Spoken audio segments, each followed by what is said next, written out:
ओम नमः शिवाय। जय श्री राम साथियों। आज हम बात करते हैं क्या दूसरा विवाह किया जा सकता है। तो देखो, जब हम भारतीय शास्त्रों को देखते हैं, प्रारंभिक शास्त्रों को, तो उसमें दूसरे विवाह की कहीं कोई व्याख्या नहीं की गई है। हमारे यहाँ विवाह एक ही होता है और वो 7 जन्मों का बंधन इसको बताया गया है। इसलिए दूसरे विवाह की प्रारंभिक शास्त्रों में कोई परिकल्पना भी नहीं है।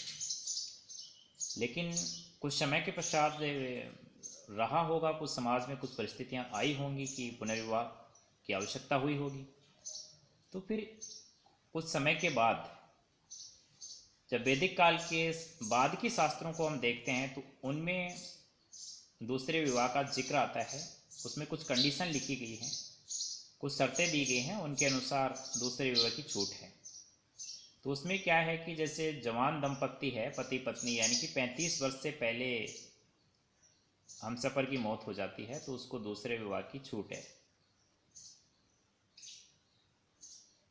और जैसे जो पत्नी है वो संतानोत्पत्ति नहीं कर सकती है शारीरिक अक्षमता की वजह से, यानी कि बेटे को जन्म नहीं दे सकती है, तो उस पहली पत्नी की इजाज़त से भी दूसरी पत्नी लाई जा सकती है, यानी कि दूसरा विवाह किया जा सकता है। लेकिन इसमें पत्नी की इजाज़त लेनी पड़ेगी।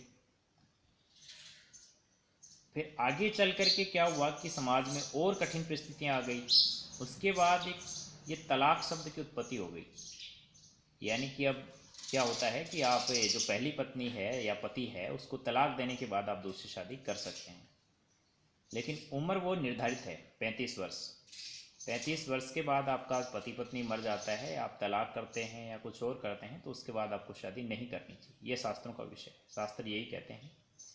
बाकी इससे पहले आपकी आयु, यानी कि आप जवान हैं, 35 वर्ष तक के हैं, तो इससे पहले देश काल और परिस्थिति के अनुसार आप निर्णय ले सकते हैं। कभी कभी होता है कि जैसे जवानी में पिता की मृत्यु हो गई, बालक हैं, अब माता पोषण नहीं कर सकती, इतनी सक्षम नहीं है, उसकी आर्थिक स्थिति ठीक नहीं है, हुनर नहीं है उसके पास, एजुकेटेड नहीं है कि अपने बच्चों को पाल सके, तो उसको ऐसी परिस्थिति में दूसरे शादी करनी पड़ती है।